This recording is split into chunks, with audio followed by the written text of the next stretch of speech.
Ассаламағалейкум, ағайын, бауырларым.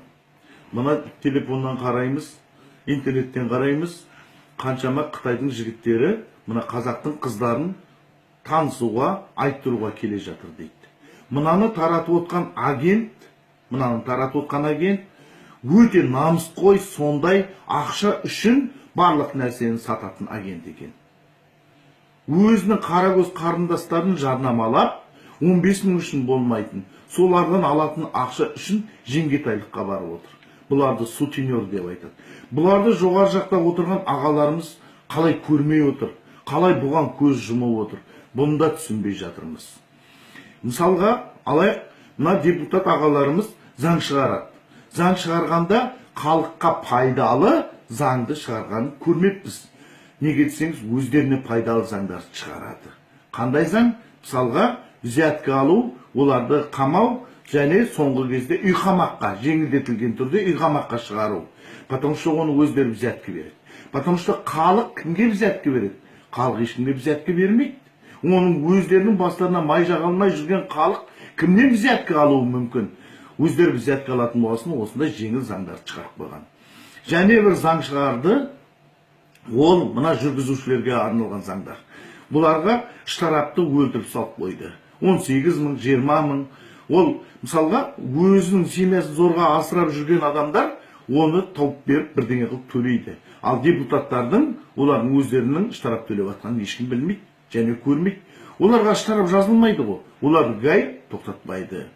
Ешқашан. Гайлардың өздері де бұзып жүреді, заңды көріп тұрмыз, мәшәдеміз, көріп жүреміз, бірақ олардың штраф жазып жатқанын ешкім көрмейді. Олар штраф жазбайды. Сорлайтын, мына өзінің басына май жағалмай, балдарын асырап зорға жүрген адамдар төлейді. Енді бір қарагөз қарындастарым, сіздерге айтатыным, Қытаймен танысам деп, анаумен танысам деп, бұл өте сорақылық. Өздеріңді ойламасаң да, үйлеріңді, ағаларыңды, әкелеріңді ойлаңдар. Олар намыстан жарылуы мүмкін. Қыздарға 40 үйдің тыйыл дейді, оны мен айтайын. Ағалары қайда қарап отыр, әкелері қайда қарап отыр. Олардың намыстары жоқ ба? Намыстары жоқ болып тұр ғой. Біздер баяғыда басқа ұлттарға, мысалға түріктер, олар мұсылмандар. Соларға қыздарымыз кетсе қиналатынбыз. Ана түрікпен жүр, ана Әзірбайжанмен жүр деп. Енді соған зар болып қалдық. Мына исламда да айтады, орыстың үйіне кіріп тамақ ішуге болады, қытайлармен даже бірге отырып тамақ ішуге болмайды дейді. Ертең көресіңдер, бақашаянды жейді. Бұл қытайлардың өздерінің істеп ойлап тапқан амалдары Қазақстанға кіру үшін.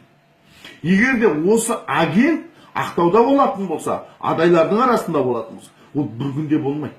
Мен оны білем, адайларды қандай екенін. Енді бір сіздерге айтатыным, жоғары жақта отырған депутат ағалар, егер де мен артық айтып, қатты айтқан болса, мені кешіріңдер. Мені кешіріңдер. Егер де мынандай бір заң шығаратын болсаңдар, енді шығарған заңдардың ішінде, кімде-кім қыздарын басқа ұлттарға беретін болса, ол Қазақстанның заңымен қудаланады деген заң шығаратын болса, онда соның ішіне сол заңды шығарып, және сол үшін бір адам құрбандық керек десе, мен өзімді берем, қиналмастан берем. Мен өзімді білем. Потому что мен қазақ үшін, халқым үшін қиналам, қатты қиналам, өте намыс қоймын. Және қазақтың намысын қорғайтын, қазақтың елін қорғайтын небір батыр жігіттерді апалып түрмеге қамады. Және түрмеде оларды ұрып-соғып сындырды, және айтты, біздер бәрін бағындырдық деді. Қазақстанды ертең кім қорғайтын, кім біледі. Мынандай агенттікпен жарнамалап атқан адамдар, болмайтын ақша үшін қара көздерін сатып атқан адамдардан барлық нәрсені көруге болады. Сол депутаттардың ішінде жақсы білетін мен адамдар бар. Ол Бекболат аға, Мұхтар Шаханов аға, осы заңды қалай бұлар көздерін жұмып көрмей отырғанда таңым бар. Қарагөз қыздар, қарагөз қарындастарымыз, олармен ешқашан танысуға бармаңдар. Ешқашанда.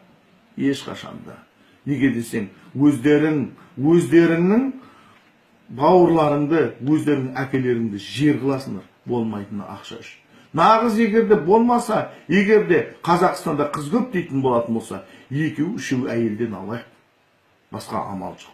басқа Қытайға бергенше одан да 2-3 әйел бағып, өзімізбен өзіміз, өз қотырымызды өзіміз қасиық. Біздің қазақта болған бұрын әмеңгерлік. Егерде ағасы өліп қалса жеңгесін ешкімге бермеген, басқа ұруға бермеген даже. Өзінің әмеңгерлікке қайнысына болмаса қайнағасына үйлендірген. Құлақтарыңа алтын сырға жоғары жақта отырған ағалар, осындай бір заң шығаруға, қазақтың қыздарын бас құртқа бермейтін заң шығарсаңдар, қазақтың небір адамдары күн көре алмай жүрсе де сендерді көкке көтеретініне мен сенімдімін.